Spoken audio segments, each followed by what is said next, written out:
Rabani? Okey, boleh Dah doktor? boleh dah. Boleh? Dah. Okey, dah boleh. Dah boleh Okey. doktor. Boleh, dah rakam ya? Saya tak nampak pula ada yang recording tu. Saya rakam guna apa ni? Apps luar. Oh ya ke? Okey. Ya. Jadi untuk minggu ni kalau dah bersedia, ada saya sharekan slide di paparan anda sekarang. Saya minta maaf ya, batuk saya. Ini adalah apa yang kita bincang pada minggu lepas. Ya, saya buat sedikit sinopsis lah ya supaya kita boleh faham. Yang saya buat rajah minggu lepas tu adalah secara tulisan tangan kan. So sekarang ni saya nak terangkan sedikit overview lah sebab kita nak bincangkan sebenarnya dalam falsafah dan proses pembangunan politik Islam era Rasulullah SAW itu dia menjadi satu model model apabila para ahli falsafah bincang. So kalau kita lihat ada 3 komponen yang saya bincang pada minggu lepas, iaitu pembinaan masyarakat, pembentukan negara dan pentadbiran kerajaan. Ya, clear tak? Nampak ya? Nampak doktor? Okey, jadi 3 komponen ni sangat penting untuk kita faham dari segi fakta. Okey, itu yang kita kena faham, itu fakta. Yang mana fakta tu sudah pun menjadi satu sejarah. Ya, bila kita sebut fakta sejarah bermaksud kita boleh ubah ke? Boleh ubah tak? Tak Boleh ubah boleh. tak? Tak boleh Boleh doktor. Yang benda dah lepas doktor. Apa dia? Yang benda dah lepas doktor. Barang yang lepas, benda dah jadi sejarah, kita tak boleh nak ubah dia. Dan lagi pun dia adalah satu fakta. Tahunnya bila berlaku, kan, siapa pelakon-pelakonnya, semua kita boleh tahu dan kita boleh baca. Okey. Jadi fakta sejarah itu menjadi satu model yang kita boleh faham dari segi masanya dan zamannya. Konteks dia lah, maksudnya dia ada masa dan juga ruang dia. Okey, sebab dalam bila kita bincang tentang sejarah dia akan ada 2 elemen ni ya, ada elemen space and time ataupun yang kita sebut ruang dan juga masa. Ruang itu mungkin di Makkah tu sudah berubah ya, contohnya. Masa pun berubah tapi fakta itu tidak berubah ya. Fakta itu sebab dia sudah pun terpahat dalam sejarah, maka itulah dia ya. Jadi kita faham itulah bagaimana Rasulullah SAW dari segi sejarahnya membangunkan masyarakat, membina masyarakat Islam, membentuk negara Islam dan juga mentadbir kerajaan Islam. Okay, so itulah yang kita boleh faham sebagai satu proses pembangunan politik Islam. Okay, so bila kita lihat kepada yang seterusnya itu, kita akan pergi pada minggu lepas ialah fasa di mana bila pembinaan masyarakat yang saya sebut sebagai era Maki. Kat situ ada beberapa komponen bahagian, iaitu bermula daripada pembinaan individu, pembinaan keluarga, pembinaan komuniti, pelaksanaan misi dakwah dan juga hubungan diplomatik. Saya harap masih ingat lagi lah ni, saya tak nak ulang banyak kali, okay? Sebab benda tu dalam fakta sejarah ada. Cuma kita nak fahamkan fakta itu dalam bentuk bagaimanakah proses pembinaan itu. Okey, sebab itu saya masukkan dia dalam fasa pembinaan masyarakat era Maki, iaitu fasa zaman di Mekah. Okey. Kemudian kita masuk kepada minggu lepas juga pembentukan negara era Madani, iaitu yang meliputi ada 3 komponen yang berlaku, iaitu tentang perjanjian di antara suku Aus dengan Khazraj, pembentukan komuniti Ansar iaitu Aus dengan Khazraj, dan kemudiannya persaudaraan di antara Ansar dan juga Muhajirin. So pembentukan ini adalah sebagai asas kepada pembentukan masyarakat Islam ya di era Madinah. Okey, so di era Madinah ini sebelum daripada berlakunya wujudnya negara Madinah itu sendiri, proses ini yang berjalan ya. Okey, pembentukan perjanjian, melalui perjanjian pembentukan komuniti dan juga persaudaraan. Dan kita pun tengok juga bagaimana Rasulullah SAW membentuk piagam dalam bentuk yang konkret, itu bertulis. Dalam tu ada komponen, at the core of the component itu dalam piagam itu adalah Muslim, dan kemudiannya bagaimana fasa-fasa itu menerangkan tentang hubungan ataupun kontrak sosial orang Islam bersama dengan masyarakat lain ya, selain daripada orang Islam itu, daripada kaum Yahudi terutamanya, Nasrani dan juga musyrikin. Okey, so pembentukan Piagam Madinah itu adalah asaslah kepada pembentukan negara, ya. Okey. Jadi yang kalau tadinya dalam pembentukan negara itu bermula dengan pembentukan masyarakat Islam dan kemudiannya dengan kontrak sosial bersama dengan masyarakat Islam membentuk pula Piagam Madinah. Sudah masuk kepada dua komponen dalam proses proses kita sebut tadi proses apa? Proses politik Islam itu, pembangunan politik Islam. Kita pergi kepada yang ketiga pada minggu lepas, itu pentadbiran kerajaan. Okey.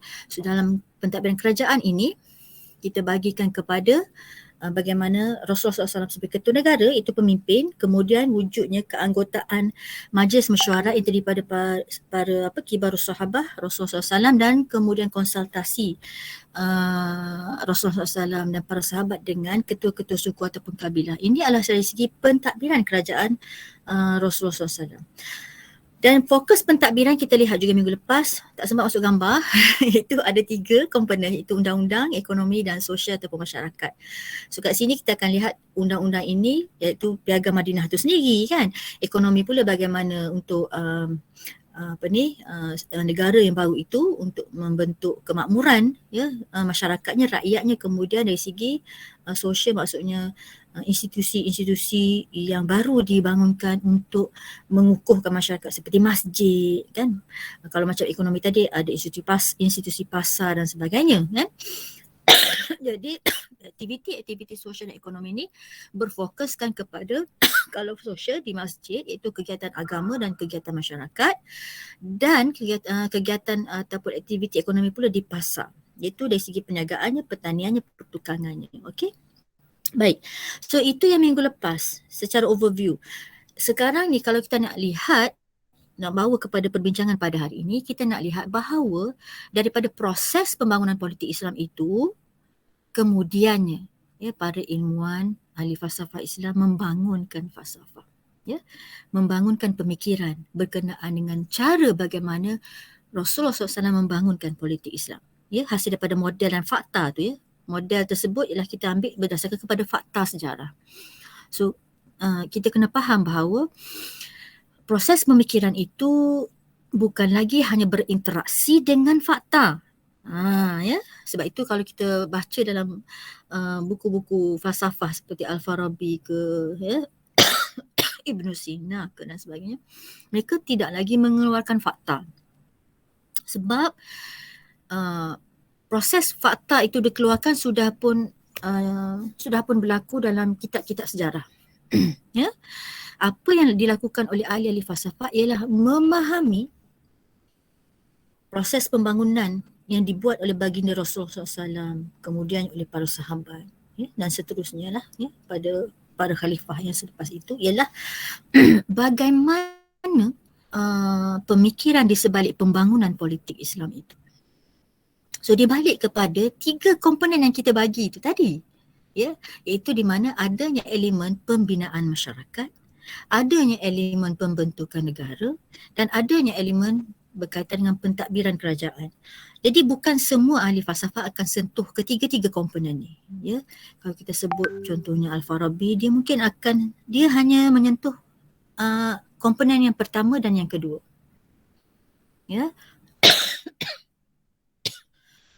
Begitu juga dengan Ibn Sina. Sorry ya.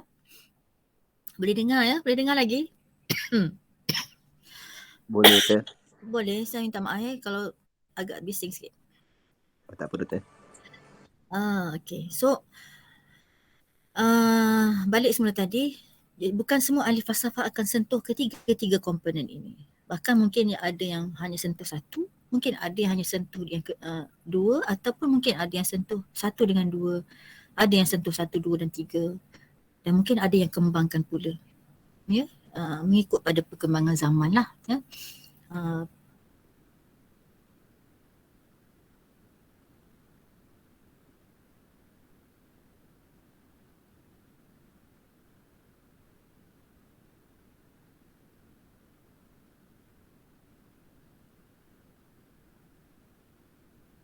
Berbincang kaitkan dengan fakta-fakta sejarah lagi, tapi kita nak memahami cara bagaimana pemikiran di sebalik pembangunan politik Islam itu.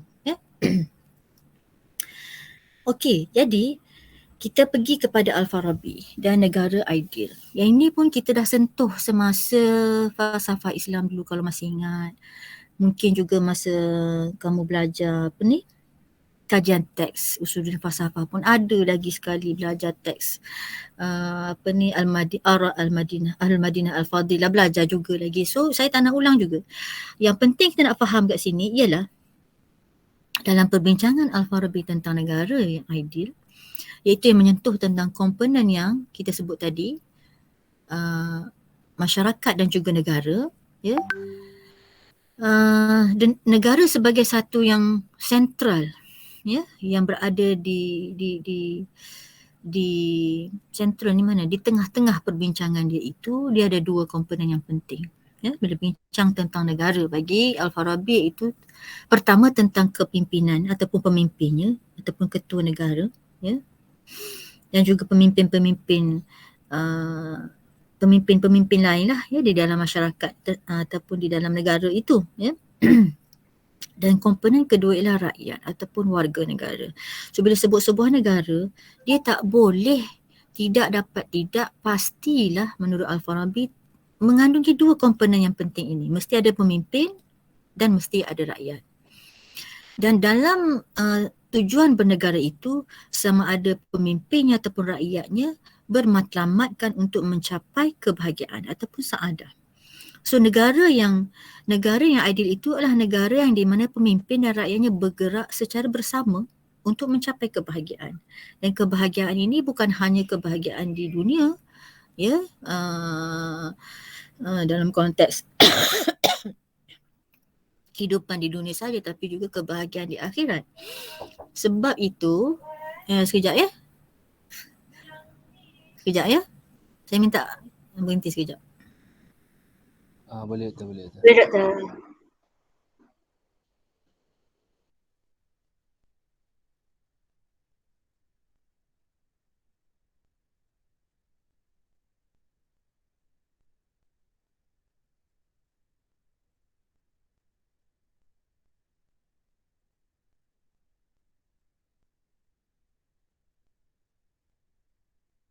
Okey, baik. So bila kat mana tadi?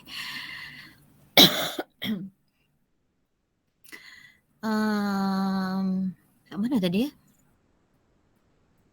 So matlamat pemimpin dan juga rakyat mestilah seiring, iaitu untuk mencapai kebahagiaan di dunia dan di akhirat.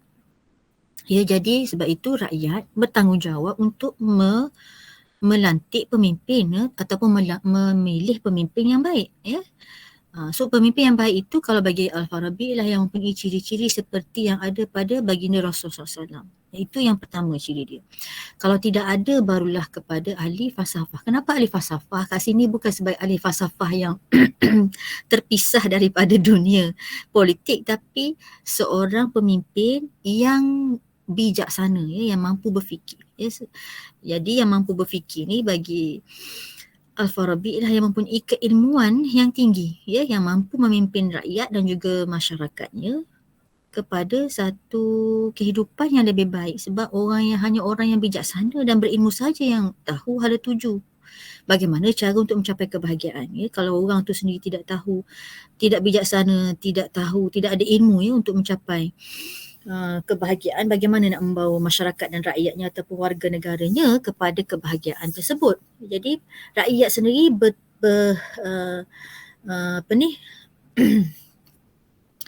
mempunyai satu tanggungjawab, ya, ataupun bertanggungjawab untuk melantik pemimpin yang mempunyai ciri-ciri seperti itu. Dan pemimpin itu juga perlulah mendidik rakyatnya untuk mencapai kebahagiaannya seperti yang diidamkan oleh sebuah negara yang ideal, itu kebahagiaan di dunia dan di akhirat. Jadi dia punya fungsi adalah fungsi yang bertimbal balas lah, ya. Baik, kemudian yang ni boleh baca sendiri, ya. Saya pun tak nak pergi secara ni, kamu boleh baca sendiri. Tapi kalau berdasarkan kepada teori Al-Farabi ini, kita boleh faham bahawa negara ideal ini dia bukanlah satu negara yang boleh muncul secara yang accident ya. Apa yang kita boleh sebut sebagai accident ni ialah sebagai satu yang orang kata tiba-tiba je berlaku kan. Boleh muncul macam tu saja. Dia kena berlaku melalui proses yang organik. Organik ni sebab Al-Farabi sendiri dia kaitkan bahawa kepimpinan sebuah negara itu seumpama seperti anggota badan manusia ya. So maknanya dia adalah satu proses yang bermula daripada bawah. Maknanya daripada masyarakat itu sendiri ya. Bukannya lahir tiba-tiba datang seorang lelaki ya sebagai pemimpin kemudian terus dilantik sebagai ketua negara, tidak. So rakyat sendirilah yang akan melahirkan. Kalau rakyat nak sebuah kepimpinan yang baik kata ya, yang boleh membawa mereka kepada kebahagiaan dunia dan akhirat, rakyatlah yang kena membentuk ya satu proses di mana persekitaran dalam masyarakat itu sendiri boleh melahirkan pemimpin yang baik.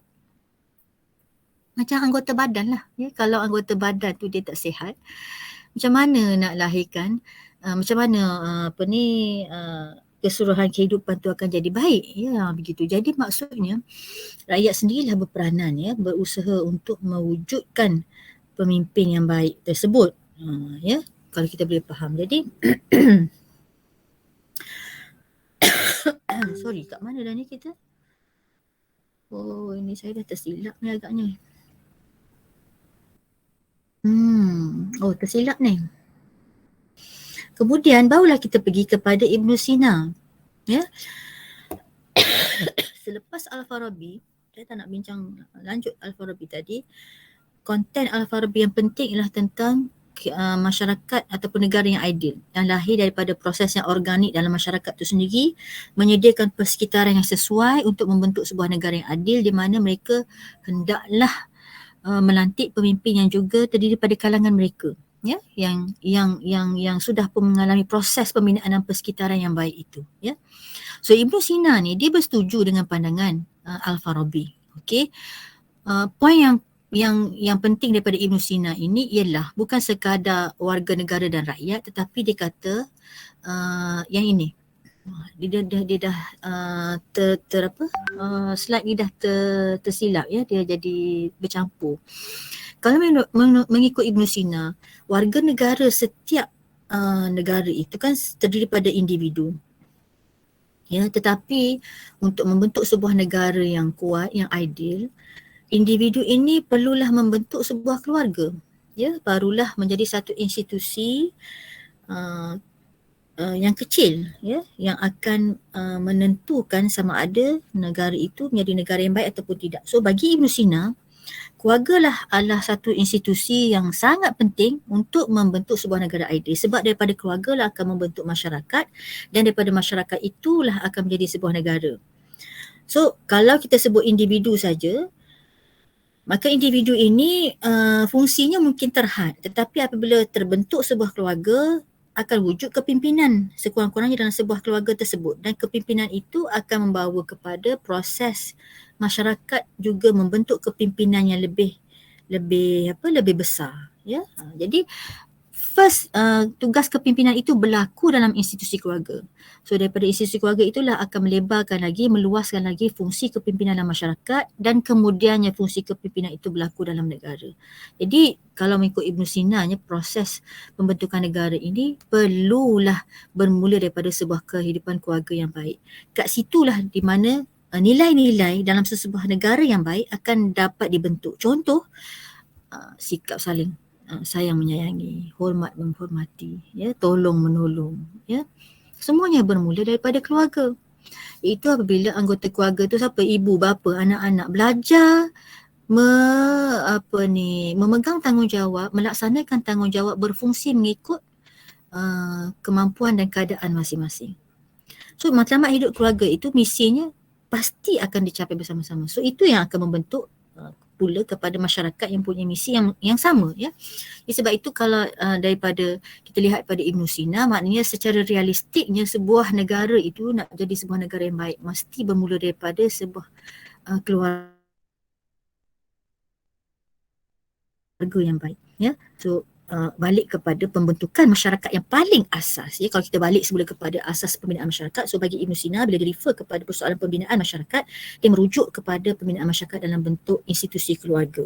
Ya, ingat balik ya tadi ya, pembinaan masyarakat barulah kepada pembentukan negara. So nak bentuk sebuah negara yang adil itu perlu bermula daripada pembinaan masyarakat. Jadi pembinaan masyarakat yang asas itu bagi beliau bermula dengan institusi lah, ya, institusi keluarga sebagai nukleus ya, yang paling utama sekali. So kalau kita lihat sebab Ibn Sina dia banyak terpengaruh dengan Al-Farabi ya. Kita boleh lihat pemikiran kedua-dua ahli falsafah ni dia menekankan kepada fungsi sosial ya. Maksudnya dalam sebuah negara fungsi sosial dalam masyarakat itu penting ya, iaitu yang mana kalau bagi Ibn Sina bermula dengan institusi keluarga ya, bagi Al-Farabi dengan peranan setiap warga negara ya. Jadi peranan sosial ataupun masyarakat ini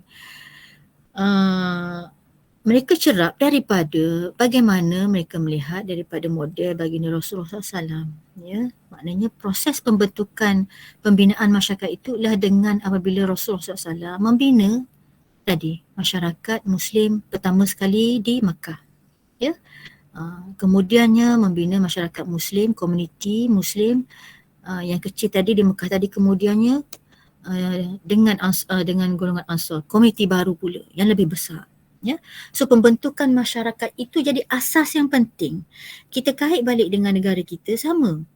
Kalau kita nak membina sebuah negara, ya, Malaysia ni lah sebagai sebuah negara yang ideal lah kita kata kan, negara apa? Negara makmur lah, wawasan 2030 lah kan, dulu wawasan 2020. Ya, suatu waktu dahulu, sekarang wawasan 20, yelah wawasan kemakmuran bersama kan, 2030 betul?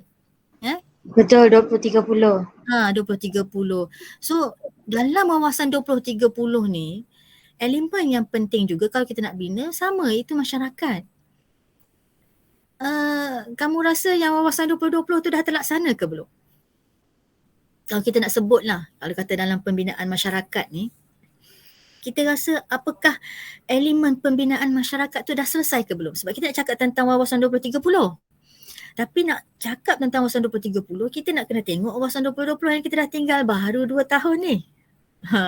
Tapi kita nak bawa kepada 2020 yang baru 2 tahun kita tinggalkan tu, dia go back to apa orang kata, bukan back to the future, balik semula kepada sejarah, itu pada tahun bila dia diperkenalkan wawasan 2020 tu. Siapa masih ingat?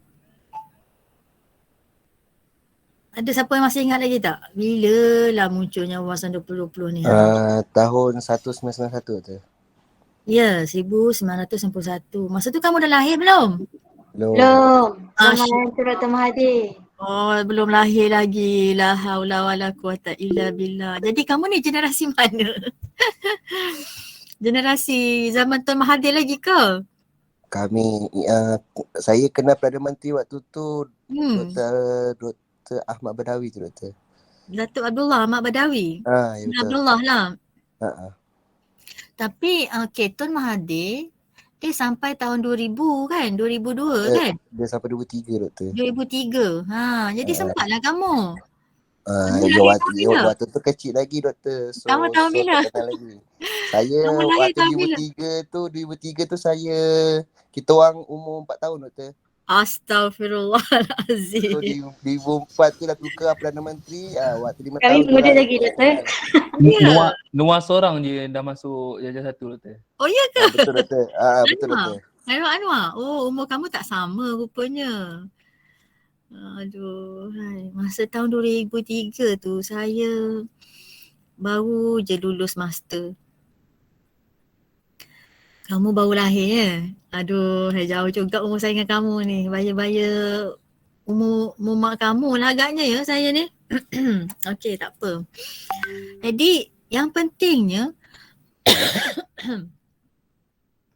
ialah bila kita sebut balik tentang pembinaan masyarakat ya, dalam konteks negara kita tadi wawasan 2020 dah selamat tinggal dah kan. Apakah kamu rasa pembinaan masyarakat yang nak digagaskan, nak dicapai dalam wawasan 2020 tu tercapai? masyarakat yang bersatu, masyarakat yang berteknologi tinggi. Ke kamu tak ingat dia punya wawasan 2020 tu apa benda yang nak dicapainya? Ingat tak? Siapa ingat apa benda nak dicapai? Wawasan 2020 itu adalah tentang kemajuan kan, negara Malaysia yang maju kan. Rasa-rasanya tercapai ke? Anas? Tak dengar. Mungkin dalam satuan dalam harmoni penduduk tu kita tercapai, tapi dalam untuk mencapai masyarakat yang moden dan berteknologi tinggi tu mungkin tak seberapa sangat lah. Tapi kita dapat tengok kemajuan negara kita ni dalam, kalau dulu pun daripada dulu dengan sekarang bezanya even jauh pun kita dapat komunikasi kan. Kemajuan dalam komunikasi tu kita dah ada, cuma nak kata negara kita ni dengan kemodenan negara kita ni dengan negara luar tu jauh sekali lah. Ya. Pendapat saya macam tu lah. Ya, okey Anas. Jauh sekali. Maknanya tak tercapai lah ni. Wawasan 2020 memang adalah wawasan yang tidak tercapai sepenuhnya. Ya, betul. Sebab kamu generasi pasca 2020 kot. Ya. Saya ingat kamu lah adalah generasi wawasan 2020 tu ya. Antaranya sebab dia 1991 hingga tahun 2020. Memang kamu lahir dalam tempoh tu lah. Ya. Saya yang bukan generasi 2020. Kamu lahir dalam tahun tersebut. Tahun milenial jugalah lebih kurang kan. Okey Azida, apa dia pandangan Azida?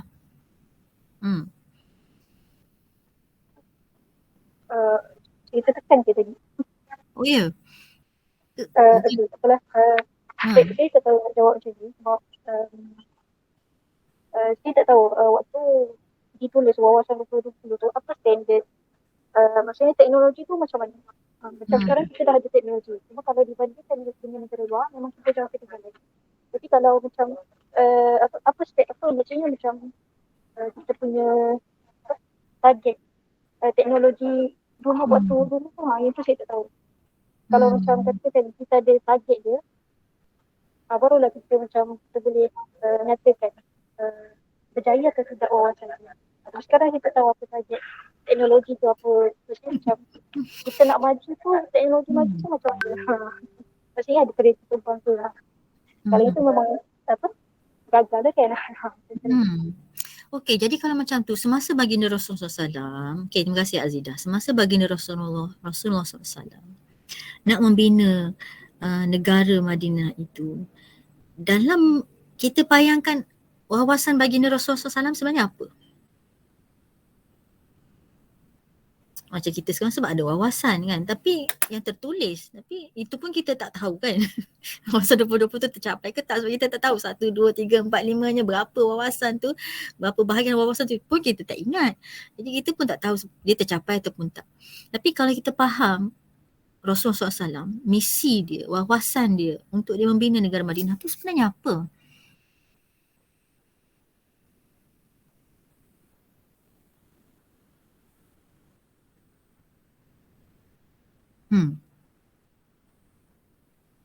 Senyap semua ni. Boleh tak kalau kita kaitkan dengan apa yang kita bincangkan tadi tu?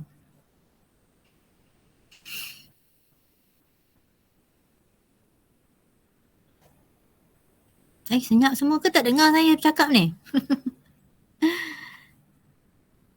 Boleh tak kita kaitkan dengan ni?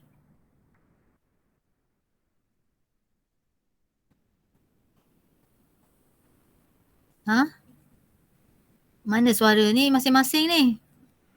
Boleh Doktor. Boleh Doktor. Tak, okey boleh. Maksudnya bagaimana kita nak kaitkan apa sebenarnya wawasan di situ? Bila katalah tadi Al-Farabi sebut wawasannya adalah untuk membina sebuah negara yang ideal. Kan? Ibn Sina pun dia bersetuju dengan Al-Farabi. Kita nak bina sebuah negara yang ideal. So sebenarnya dalam pembangunan politik Islam, wawasannya sebenarnya untuk apa?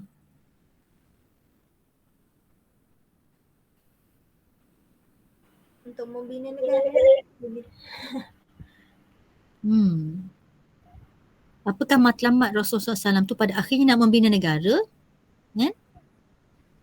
Sebab tu orang kata kita ni tak sempurna lagi Malaysia ni sebab kita tak terbina lagi negara Islam. Sebab bagi kita wawasan kerasulan, misi kerasulan Rasulullah SAW itu hanya terlaksana apabila terbinanya negara Madinah. Okey, betul Itu adalah pandangan kita, sintesis kita daripada pembangunan politik Islam. Bila kita bincang-bincang, sebenarnya daripada pembinaan masyarakat, pembentukan negara, pentadbiran kerajaan, inilah sebenarnya wawasan baginda Rasulullah SAW itu membina sebuah negara. Betul Atira? Begitu. Ya. Betul. Jadi maksudnya kalaulah kata umat Islam di Eropah yang tidak boleh membentuk negara, maknanya misi masyarakat tu tak sempurna lah. Ataupun maksudnya kewujudan masyarakat Islam di Eropah, di Amerika contohnya, di negara-negara yang bukan Islam, yang mana mereka tak wujud dalam bentuk negara, mereka wujud dalam bentuk komuniti. So apakah dengan itu masyarakat Islam di sana perlu hidup dalam sebagai satu masyarakat dalam sebuah negara bukan Islam ke, ataupun mereka semestinya berusaha untuk membina negara Islam di tempat mereka, di kawasan mereka duduk, di wilayah yang mereka duduki,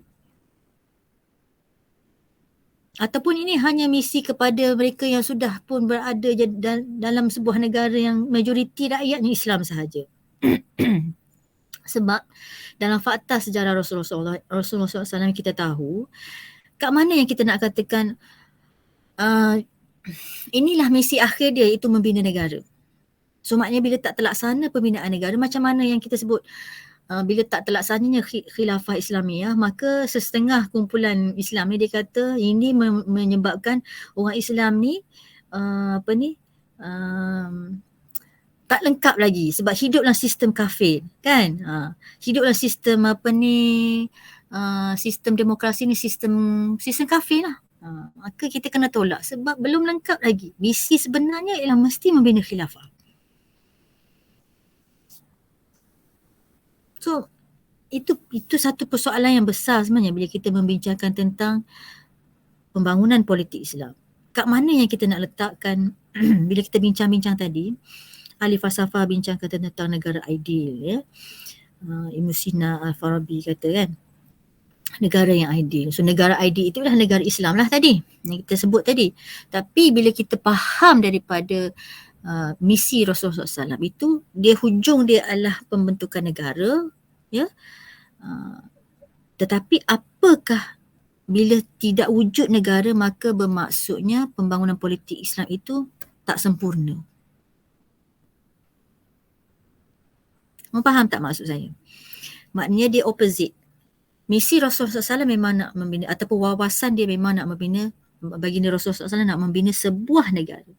Tetapi apabila realiti, bila masyarakat Islam tadi tidak terwujudnya negara Islam, so apakah menunjukkan kepada maknanya kalau tak berlakulah negara Islam itu, tak wujudlah negara Islam yang ideal itu, maka selagi itulah umat Islam berdosa. Okey. Sebab naratif cerita itulah yang dibawa oleh sekelompok orang Islam selagi tak keluar daripada tidak tercapainya matlamat tersebut, maka seluruh umat Islam ni berdosa. Kita kena berhijrah pun membina khilafah. Itu nak kena kamu fikirkan saya nak dengar nanti pada minggu hadapan mungkin. Sebab dalam perbincangan ahli-ahli falsafah, walaupun berkenaan dengan tadi balik semula tadi contohnya Al-Farabi tadi dengan Ibn Sina negara yang ideal itu adalah melalui satu proses. Itu saya sebut tadi, nak capai wawasan 2020 dia ada satu tempoh 30 tahun. Itu adalah satu proses Macam mana baginda Rasulullah SAW membina negara Madinah. Berapa tahun? 13 tahun kan dakwah di Mekah, kemudian 10 tahun di Madinah. So maknanya dalam tempoh nak sebelum bina negara Madinah tu 13 tahun. So itu satu proses, ya. Tadi wawasan 2020 sebagai satu analogi perbandingan, satu proses 30 tahun. So bila ahli-ahli falsafah berbincang tentang negara yang ideal, mereka berbincang tentang bagaimana pembinaan masyarakat. Okay, sebab itu saya kata tadi, bila kita bincang je nak capai sebuah negara Islam, kita sentiasa membincangkan tentang apakah dia negara Islam. Tapi kita tidak membincangkan bagaimana proses pembinaan masyarakat dalam merealisasikan pembentukan negara Islam. Boleh faham tak? Sebab tu saya bagikan 3 komponen tu. Bila bincang tentang pembangunan politik Islam, 3 komponen ni penting, ya, iaitu pembinaan masyarakat, barulah pergi kepada pembentukan negara, barulah boleh pergi kepada pentadbiran. Okey, baik. Bila ahli falsafah Islam bincang tentang pembentukan negara ideal, ya, mereka bincang tentang pembinaan masyarakat. Baik, boleh faham ya? Saya bagi contoh tadi, Al-Farabi ke, Ibn Sina ke, bincang. Tetapi apabila kita sekarang ni nak compare, nak buat satu perbandingan lah dengan keadaan kita sekarang. Bila kita bincang tentang negara Islam, pembentukan negara Islam ni, ya, yang mana pembentukan negara Islam ni pastilah akan menghasilkan pentadbiran kerajaan Islam. Yang kita sebut tadi ada hududnya, minggu lepas kita ada sebut, sebelum ni kita sebut. Ada undang-undang jenayah, ada muamalah Islam dan sebagainya. Barulah terhasil kan? Betul tak? Baik. Ada tak kita bincang tentang pembinaan masyarakat?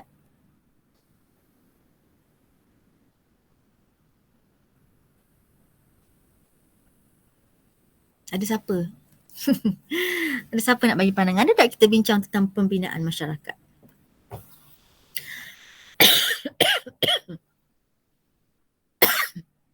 Ha? Ada siapa nak bagi pandangan?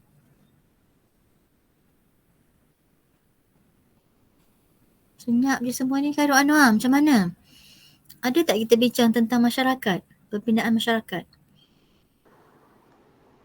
Yang mana Doktor? Minggu lepas? Taklah, minggu ni lah kalau kita nak kata. Ada tak? Kalau lah kita fikir pada zaman sekarang ni, bila kita sebut tentang negara Islam lah, kita nak bina negara Islam kan, Malaysia sebagai sebuah negara Islam. Ada tak kita bincang sebagai pembinaan masyarakat? Sekarang ni macam ada kot Doktor, sebab kita ada bincang pasal pendidikan daripada keluarga tu semua. Ya, okey. So pembinaan masyarakat tu. Okey. Jadi pembinaan masyarakat kita mestilah selari dengan hala tuju kita kan? Betul? Dengan wawasan kita nak bina sebuah negara Islam tu, betul? Ya, betul Doktor. Okey. Jadi yang kamu fikir, apakah kita sedang menuju ke arah itu? Dalam segi realiti Malaysia lah. Apakah kita sedang menuju ke arah itu? Kalau pandangan umumnya Doktor, macam tak juga. Macam baru-baru ni kan, yang Syed Saddiq tu nak hapuskan pelajaran agama lah, apalah. So kalau pemimpin ada pemikiran macam tu, agak merisaukan lah Doktor. Ya. Lepas tu kalau daripada segi masyarakat Islam tu sendiri, masyarakat Melayu tu sendiri, didikan agama ke anak-anak pun makin lama makin kurang. Ditambah pula dengan pengaruh media sosial. So untuk pembinaan masyarakat ke arah Islam tu agak mencabar Doktor pada era sekarang ni. Okey, jadi bermaksudnya kalau kita lah nak membina negara Islam tersebut, Malaysia sebagai sebuah negara Islam, yang saya faham daripada apa yang Khairul Anwar kata tu, kita kena melihat baliklah dalam komponen pembinaan masyarakat itu, apakah institusi, segmen, bahagian dalam masyarakat yang kita perlu bina. Okey, contoh tadi, sistem pendidikan, kan? So kalau sistem pendidikan kita pun tak nak belajar agama, macam mana? Betul? Sistem kekeluargaan, macam yang Ibn Sina sebut, mungkin kita nak tengok balik institusi keluarga kita ni semakin kukuh ke semakin goyah. Betul? So begitu juga bila nak lihat kepada pembinaan masyarakat itu, nak pergi kepada sebuah negara Islam tu, kita mungkin kena tengok macam mana peranan media sosial kita, adakah lebih mengarahkan kepada kebaikan membina semangat keagamaan, pemahaman agama ke ataupun lebih kepada merosakkan. So itu maksud saya. Bila kita lihat perbincangan sepatutnya semakin berkembang, ya. Bila kita ambil contoh daripada perbincangan para ahli falsafah ni, bila mereka kata tiga komponen ni, sebut pembinaan masyarakat saja pun dah banyak komponen, banyak bahagian, banyak benda yang kita kena lihat dan teliti supaya kita kata nak bina negara Islam, tapi kita kata negara tu nak bina macam mana, kan? Kita mesti bergerak pada asas yang konkret, bukan kata hanya bercakap pada nak bina negara Islam saja, nak laksanakan hukum hudud saja. Ya, dia tak boleh secara retorik saja. Kita perlu dalam masyarakat kita pemikir-pemikir yang berfikir bagaimana nak membina masyarakat. Sebab itulah asas kepada pembentukan negara Islam. Ya, kalau kita hanya bercakap terus kepada nak bina negara Islam mesti ada hudud, mesti ada sekian, tapi kita tak berfikir dan tak bergerak kepada membina masyarakat. Jadi benda ni sebenarnya hanya akan jadi slogan. Okey, sama ada slogan politik ke, sama ada slogan ataupun retorik akademik ke, dia hanya tinggal di bibir mulut. Itu maksud saya. So, yang kepada pembinaan masyarakat ini bukan hanya kita sebut pemimpin politik. Tadi Khairul Anwar sebut pemimpin politik, betul. Tapi kita kena ingat, pemimpin politik ni lahir daripada persekitaran dia, masyarakat dia. So, masyarakat itu yang membentuk kepimpinan tu, kan? Sebab tu tadi bila Ibn Sina dia kata kena bentuk keluarga dulu, ya. Sebab keluarga tu yang akan membentuk masyarakat. So bermaksud dia secara organik. Maknanya pemimpin yang lahir pada secara organik. Proses organik ni maknanya proses secara yang nak kata macam mana organik ni, ya. Dia tumbuh daripada masyarakat sendiri. Kalau pokok tu dia tumbuh daripada benih, biji benihnya. Begitu juga dengan masyarakat kita. Ya, pemimpin tu dia tumbuh daripada masyarakat di sini. So kalau masyarakat tu menyediakan tapak yang baik, tanah yang subur, biji benih yang baik, pemimpinnya baik. Soalnya sekarang ialah kita kata ramai sangatlah kepimpinan kita sekarang ni yang liberalnya, yang perangai macam-macamnya, yang tak bertanggungjawabnya, yang rasuahnya. Bagaimana dengan rakyat masyarakat? Itu bendanya. Sebab itu bila Rasulullah SAW nak bina, katanya wawasan membina negara Madinah, dia bermula dengan membina masyarakat Islam dulu. Individu Muslim, keluarga Muslim, komuniti Muslim, hubungan diplomatik. Itu proses dia. So nak menunjukkan bahawa proses tersebut adalah satu jangka masa. Dia memerlukan jangka masa, memerlukan proses perancangan, memerlukan kepada tindakan-tindakan strategik dan sebagainya. Jadi kita tak boleh kata kita harapkan sebuah negara Islam tapi kita tidak bertindak membina masyarakat, ya, membina individu, membina keluarga. Itu yang kalau kita nak ambil pemikiran falsafahnya daripada apa yang kita bincangkan pada hari ini tentang pembangunan politik Islam, ialah dengan kita melihat kepada gerak kerja. Semua ahli anggota masyarakat perlu bekerja, ya, bertindak, bergerak untuk membina masyarakat. Ruang-ruang pembinaan masyarakat tadi Khairul Anwar sebut. Pendidikan, kalau jadi guru, jadilah guru yang mendidik masyarakat ataupun pelajarnya, kan? Begitu juga kalau nanti kamu bekerja sebagai, contohnya jadi apa Anas? Kamu jadi apa? Pemimpin dalam komuniti Felda ke Anas? Kamu nak balik duduk kampung kat Felda ke macam mana Anas? Ke tak? Tengoklah rezeki macam mana Doktor. Tengok rezeki macam mana. Tapi Felda perlukan kepimpinan. Masyarakat Melayu di Felda perlukan kepimpinan generasi 2, generasi ketiga, kan. Semua nak ke bandar. Siapa nak fikir tentang pembangunan masyarakat ataupun komuniti Felda yang mana asasnya orang Melayu, kan. Kita memerlukan lebih ramai individu yang seperti mana sabda Rasulullah SAW, kullukum ra'in tu. Yes. Wa kullukum mas'ulun ar-ra'iyati. Setiap orang tu kalau dia faham bahawa tugas dia ada tugas kepimpinan, maka kat situ barulah akan terjana pembinaan masyarakat yang boleh membawa kepada pembentukan negara Islam. Kalau tak, kita hanya bercakap bercakap je lah sebenarnya. Dan proses bercakap ni sebenarnya panjang lah ya. Bila bercakap tak habis, tindakan lagilah belum bermula ya. Itu bendanya yang saya nak tegaskan lah kat sini, sebab nak bercakap tentang negara Islam ni mudah, tetapi nak merealisasikannya bukan semudah itu. Okey. So jadi tadi bila pembinaan masyarakat yang kita sebut tadi, kalau kita tengok Awasan 2020 pun mungkin banyak aspek yang tak terbina. Mungkin dari segi keharmonian pun semakin tidak harmoni ya.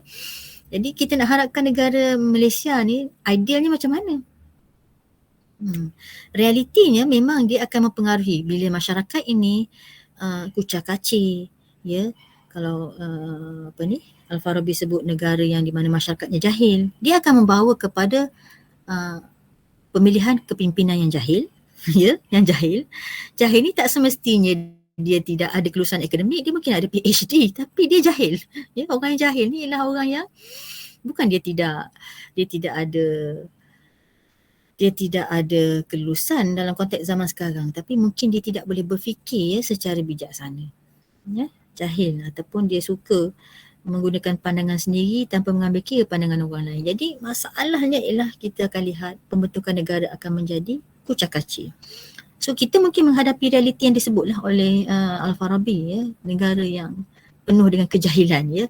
Kita nak atasi masalah banjir pun kita tak boleh nak atasi sebab kita menggunakan metod yang ad hoc contohnya kan, sebab kita tidak ada pemimpin yang boleh berfikir secara holistik menyeluruh. Seolah nak tampal sajalah kan. Tampal bocor sikit, tampal sini sikit, tapi masalah sebenar tak selesai contohnya kan. So itu adalah contoh di mana pembinaan masyarakat mempunyai kaitan yang sangat besar dalam pembentukan negara dan seterusnya mempengaruhi pentadbiran kerajaan dengan secara yang sangat besar lah ya. Jadi kerajaan yang mana negara itu terdiri pada pemimpin dan masyarakat yang tidak bijaksana ya, maka negaranya pun akan melahirkan tindakan-tindakan hasil yang tidak bijaksana. Pentadbiran kerajaan pun akan kucak-kacir ataupun tidak bijaksana. Keputusan-keputusan sentiasalah tidak memberi kebaikan, bahkan apatah lagi membawa kebahagiaan kepada rakyat. Okey. So kat situlah kita lihat satu lagi bentuk perbahasan ahli falsafah seperti Al-Ghazali berkenaan dengan negara. Kalau tadi kita lihat Al-Farabi dengan Ibn Sina, dia fokus kepada kita sebut konsep negara yang ideal, sebab itulah yang sempurna yang diidamkan oleh masyarakat. Tak kisahlah sebenarnya orang Islam ke orang bukan Islam pun sama, mengharapkan kepada satu negara yang ideal yang mana seluruh warganya, rakyatnya, pemimpinnya membawa kepada kebahagiaan hidup. Kalau kita orang Islam, hidup bahagia di dunia dan akhirat. Kalau bukan Islam pula, hidup bahagia di dunia. Ya, baik. Tapi Imam Al-Ghazali apabila dibincangkan tentang negara, kat sini mungkin kita nak lihat kepada satu istilah yang diperkenalkan, iaitu maslahat.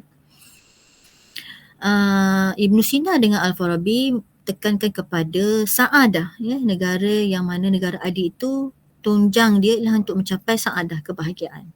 Kalau nak sebut sebagai negara ideal itu sebagai negara sa'adah pun mungkin boleh kita sebutlah ya. Tapi Al-Ghazali dia kata maslahah ini adalah satu perkara yang penting sebab dalam sebuah negara dialah satu pencapaian kepada manfaat dan juga menolak kemudaratan daripada berlaku dalam masyarakat ataupun negara. Artinya kalaulah manfaat ataupun maslahah dan juga mudarat ini dapat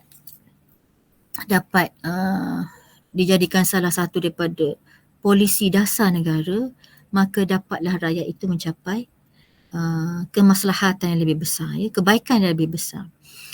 Baik, jadi di situ kalau kita boleh lihat maslahah tu bagi Al-Ghazali dekat mana sumber dia, ya. Untuk mencapai ataupun mengetahui sesuatu maslahah, ya, tak dapat diketahui oleh akal manusia. Ini Al-Ghazali kata kalau kita nak tahu tentang maslahah, kita tak boleh nilai berdasarkan kepada akal manusia semata-mata, tapi mesti berdasarkan kepada juga dalil-dalil syarak. Maknanya apa yang maslahah itu pada akal kadang-kadang tak semestinya baik bagi syarak. Okey, jadi rujukan utama kepada maslahah itu hakikatnya ialah tergantung kepada 5 perkara utama yang menjadi tujuan syariat ataupun maqasid syariah. Apa dia? Ini pun kita tahu kan, maqasid syariah itu iaitu apa dia? Apa dia? Memelihara agama, memelihara jiwa, memelihara akal, keturunan serta harta. Jadi, sebuah negara maslahah itu sebenarnya yang menjaga tujuan-tujuan syariat ni dalam 5 perkara ini. Maksudnya, negara yang maslahah itu negara yang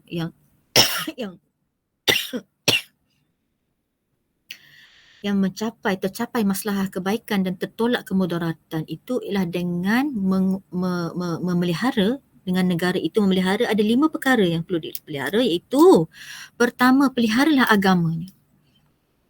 Pertama sekali, peliharalah agamanya. Okey? So maknanya janganlah dibenarkan rakyatnya itu membuat perkara-perkara yang bertentangan dengan agama. Yang kedua, terpelihara jiwanya, jiwa rakyatnya, jiwa warganya. Bermaksud negara itu perlulah menjaga kebajikan spiritual, ya, ataupun apa ya kita panggil sekarang ni, menjaga rohani rakyat lah.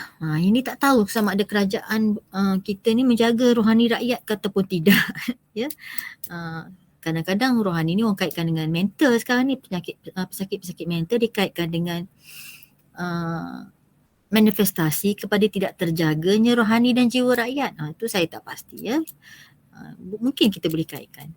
Yang ketiga ialah akal. Ya, menjaga akal, memberi pendidikan, ya. Menyediakan sistem kepada rakyat, warga negaranya untuk belajar, sentiasa menimba ilmu pengetahuan, memperbaiki kemahiran dan sebagainya. Menjaga keturunan, ya. Bila menjaga keturunan tidak boleh dibenarkanlah perkara-perkara yang boleh merosakkan keturunan, ya. Contohnya jual beli arak dan sebagainya, kan. Maksiat, zina dan sebagainya.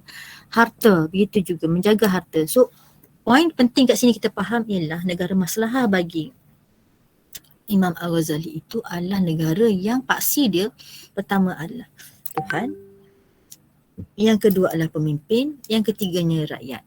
Ya, maknanya komponen rakyat dengan pemimpin ni penting, berlandaskan kepada undang-undang tujuan syariat. Ya. Undang-undang dan tujuan syariat lah, ya. Negara maslahah itu ialah yang berpaksikan kepada syariat, ya, kerana sumber kepada syariat itu adalah wahyu Allah, ya, daripada Tuhan, ya. So kita boleh faham bahawa dekat sini pendekatan Al-Ghazali lebih kepada ya, untuk sebuah negara itu menjadi sebuah negara yang terbaik, mestilah berpandukan kepada tujuan syariat. Itu agama itu sendiri, ya. Okey.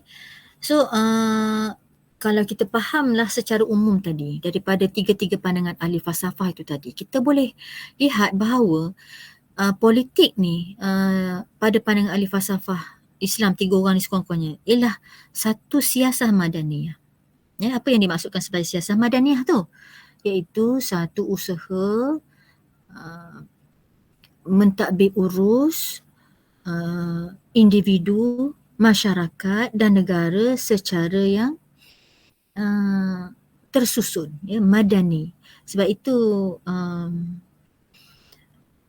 kita lihat, ya, contoh pandangan daripada Al-Ghazali sendiri, kata manusia ni makhluk sosial, ya, madaniyun bitabi'i. Ibn Khaldun pun cakap macam tu juga, al-insan madaniyun bitabi'i. Maknanya manusia itu sendiri pada hakikat fitrah diri dia akan memunculkan satu bentuk madaniyatun. Madaniyatun kita nak sebut macam mana, ya? Madani itu pada asalnya daripada Madinah. Perkataan kalau Syed Naqib Al-Atas kata Madinah ni berasal daripada perkataan dainun. Dinun punya juga. Dainun hutang. Dinun cara hidup. Jadi madaniyah itu merujuk kepada kehidupan masyarakat yang terhutang kepada Allah, maksudnya tertakluk kepada undang-undang Allah, dan akan proses dia tu dalam masyarakat dia tu akan membentuk satu proses kehidupan yang terorganisasi dan menjadi satu bandar. Madinatun kan.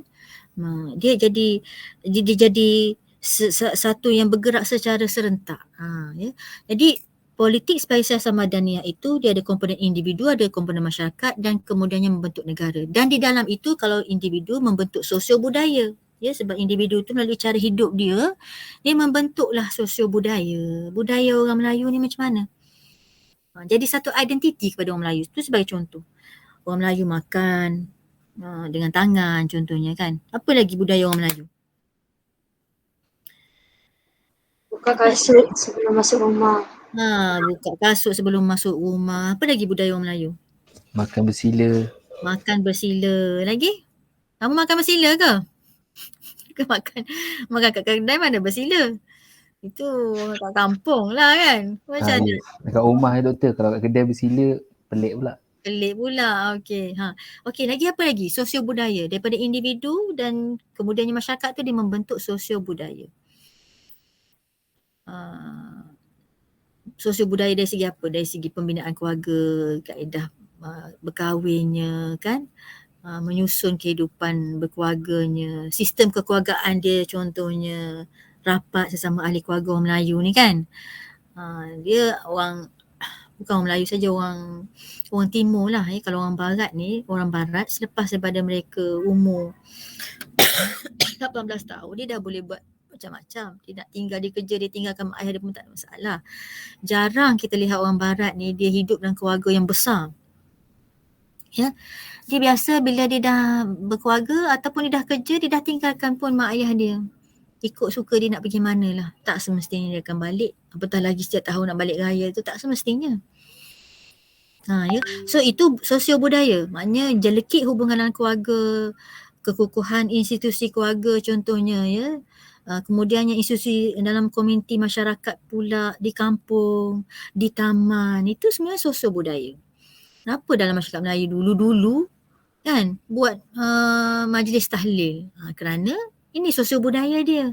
Dia ada baca Quran ramai-ramai ya. Kurang-kurangnya baca Yasin ya. Nak baca surah panjang-panjang kan, nak baca satu Quran. Bukan semua orang belajar, ada ilmu, jadi baca tahlil. Itu adalah sosio budaya pembentukan di mana berasal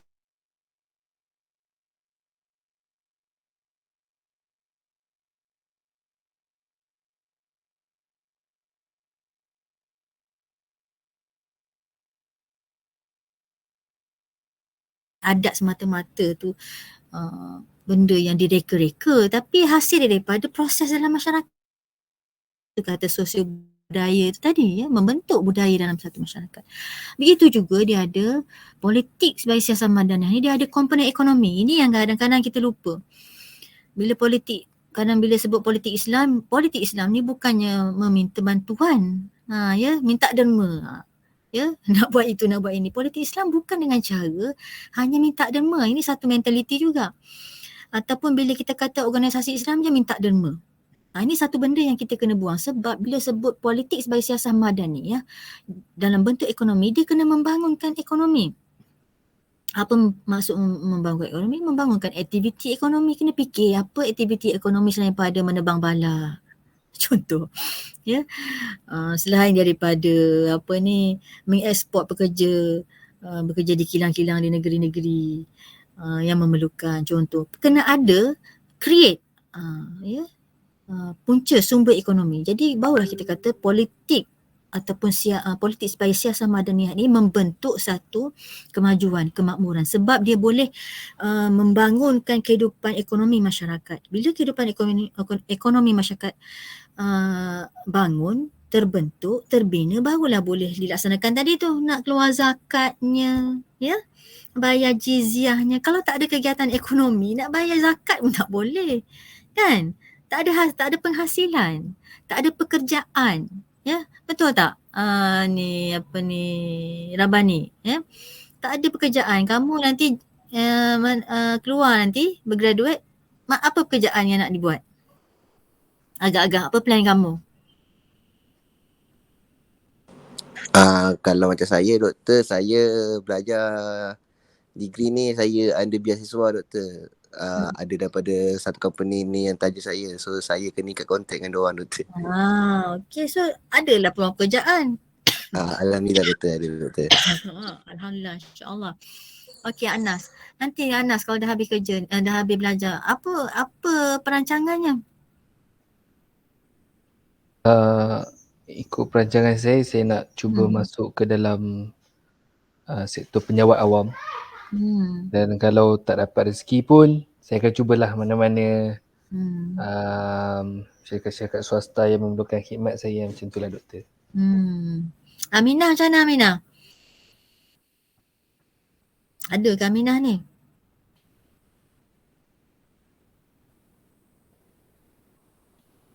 So maknanya sebuah kerajaan, pentadbiran negara sepatutnya membangunkan ekonomi. Okay, so bila terbangunnya ekonomi, maka dengan itu rakyat boleh menjalankan kegiatan ekonomi, ya.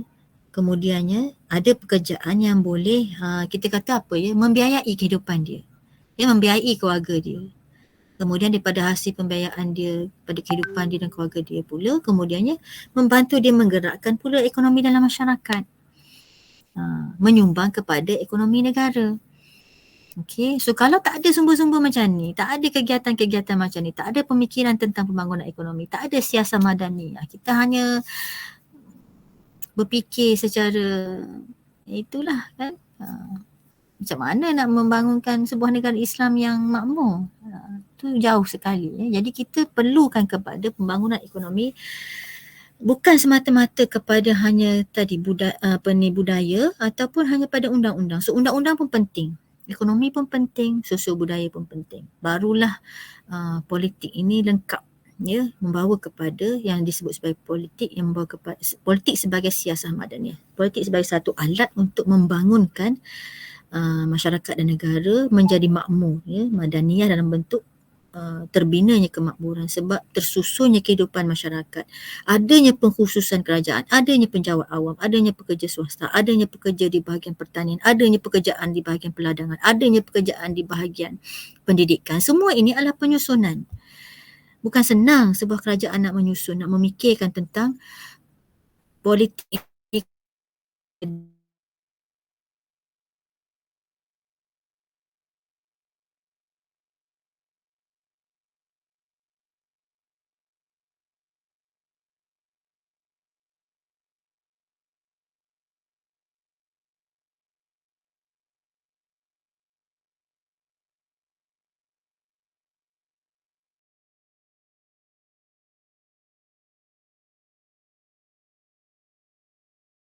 kita bincang adalah politik yang luas yang boleh membawa kepada kemakmuran, kesejahteraan kepada rakyat. So bila kita sebut dalam perbincangan tu tadi juga, dalam contoh daripada Al-Ghazali tadi, politik itu agamalah sebagai tunjangnya.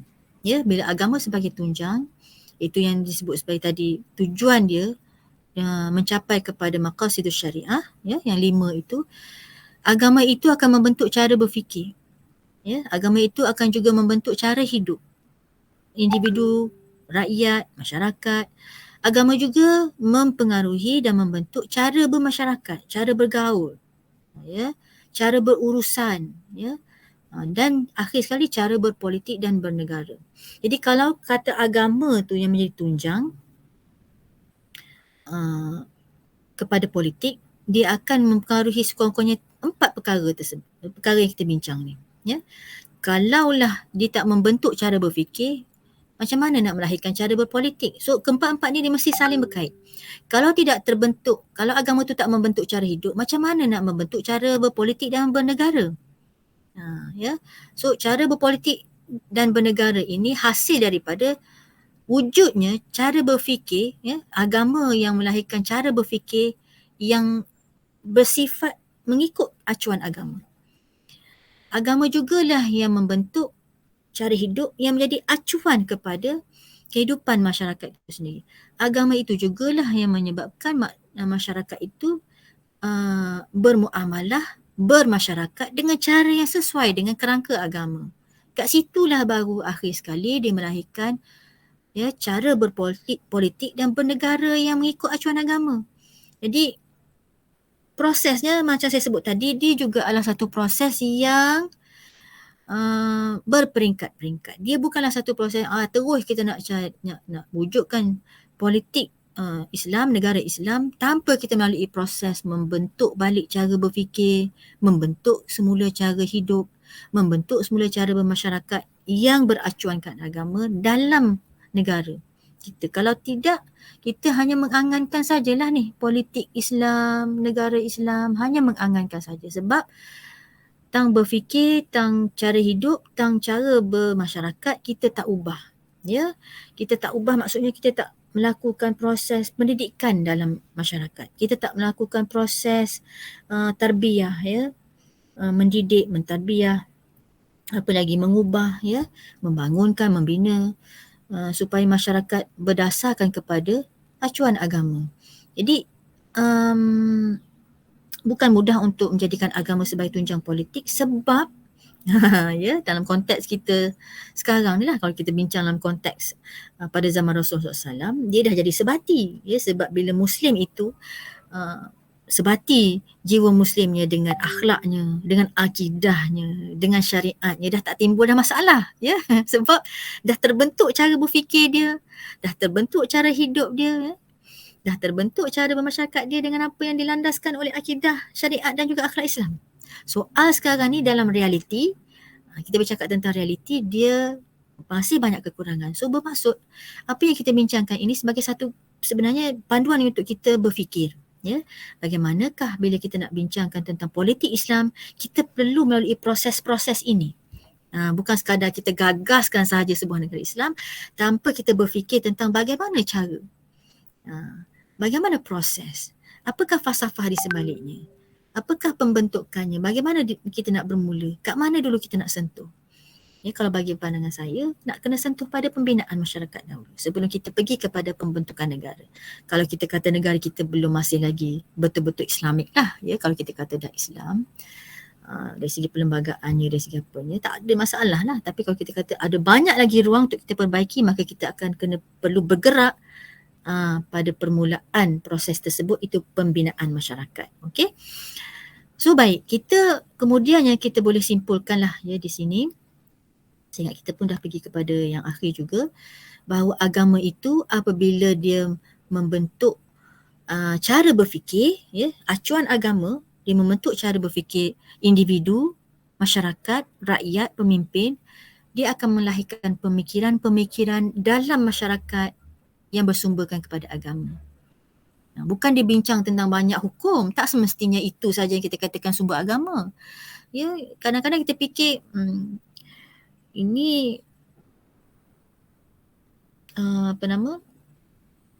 pemikiran-pemikiran ni semuanya memang dah ada bincang tentang agama sekarang ni, kan. Bahkan kita bertelagah lagi dengan sebab agama, ya, macam-macam aliran pula. So bukan agama yang di situ yang saya maksudkan, ya, bukan dengan sebab kepelbagaian aliran, tapi cara berfikir acuan agama yang membentuk pemikiran agama yang bukan bersifat macam kita kata sekarang lah, berpecah belah, ya, saling menyalahkan, takfir, tabdik tu semua. Itu bukannya cara berfikir agama yang sebenar lah bagi pandangan saya, ya. Walaupun namanya takfir, namanya tabdik, membida'ahkan, mentakfirkan, tapi apakah itu cara berfikir yang digalakkan oleh agama supaya menjadi satu budaya? Ya, bagi saya tidak. Baik, kemudiannya bila agama jadi acuan cara berfikir, dia akan melahirkan sistem ilmu. Yang ini pun kita tak sentuh sangat, ya. Kita hanya bila kita sebut bila agama membentuk cara berfikir, okey, kita fikir ikut agama, tapi adakah dia melahirkan sistem ilmu macam mana para ulama dahulu buat? Bila dia berfikir berdasarkan kepada acuan agama, apa yang lahir? Lahir ilmu tafsir, lahir ilmu hadis, lahir ilmu akidah, lahir ilmu kalam, lahir ilmu falsafah pun. Kenapa? Kerana acuan agama itu menjadi asas dia berfikir kepada banyak bidang ilmu yang lain, membina sistem ilmu. Bukan sekadar ilmu agama, juga membina sistem ilmu yang bukan agama. Sebab bagi mereka, ilmu bukan agama ini pun sumbernya daripada Allah Subhanahu Wa Taala. Ya. Jadi sebab itu mereka mengkaji.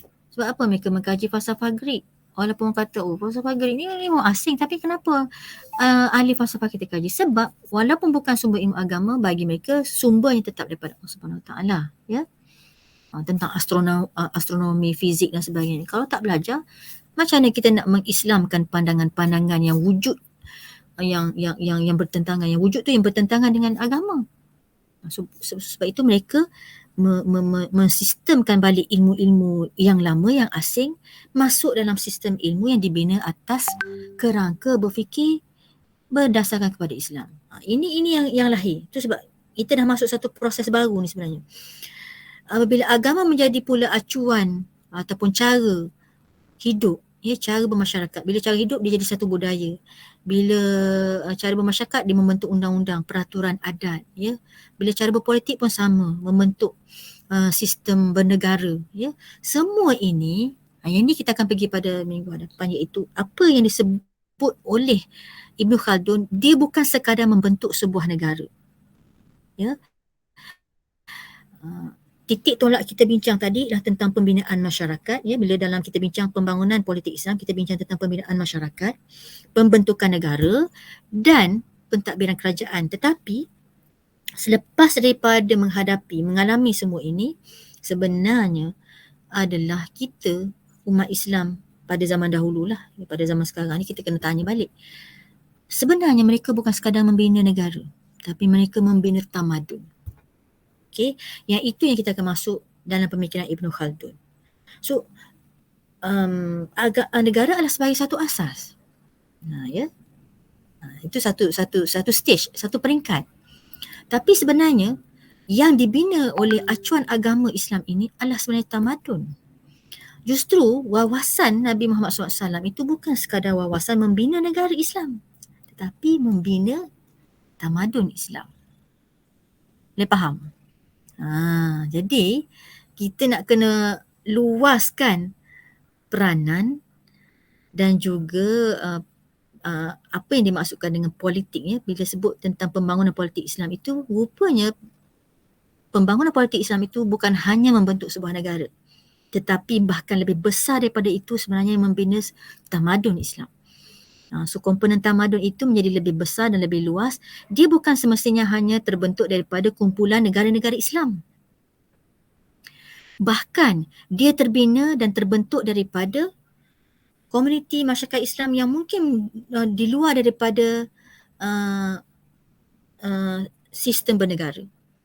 Sebab tu saya sebut tadi, masyarakat Islam di Amerika, masyarakat Islam di Eropah. Apakah mereka itu bukan bila mereka tak dapat bina negara Islam, maka mereka itu terkeluar daripada perbincangan kita tentang politik Islam. Ya, boleh faham, ya?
arah yang melintang, kita buatlah hari Selasa.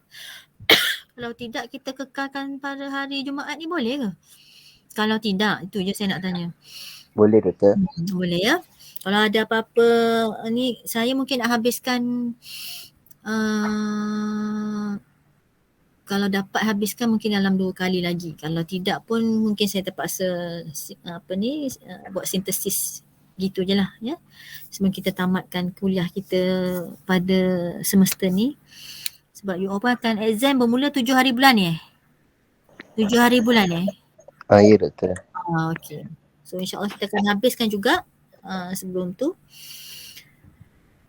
Yang baik tu daripada Allah, yang kurang tu daripada saya. Kita tutup dengan tasbih kafarah dan selawat. Subhanakallah wa bihamdik. Asyhadu